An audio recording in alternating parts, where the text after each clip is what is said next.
நாட்டிற்காக தியாகம் செய்த ஐயாவிற்கு நின்று எங்களது அன்பையும் மரியாதையும் தெரிவித்துக் கொள்கின்றோம்.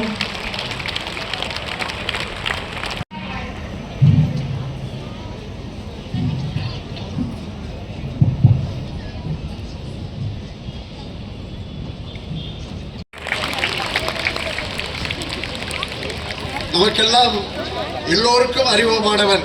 ஒவ்வொரு குழந்தைக்கும் புத்தகத்தை கொடுக்கக்கூடிய ஒரு மாணவன் கூட இருக்க முடியாது.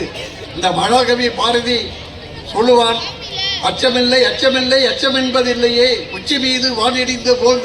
மாணவர்களுக்கெல்லாம் ஒரு எழுச்சியை ஊட்டி இந்த நாட்டிலே சுதந்திரத்தை விதைத்து போராடி நமக்கெல்லாம் ஒரு வழிகாட்டியாக அதே சுதந்திரத்துக்காகவும் தன்னுடைய குடும்பத்தை எல்லாம் மறந்து தான் தன்னுடைய வாழ்க்கையை விட்டுவிட்டு அந்த காட்டை விரும்பி எங்கள் சாதி என்று அவர்கள் ஒரு சுதந்திர போராட்டத்திலே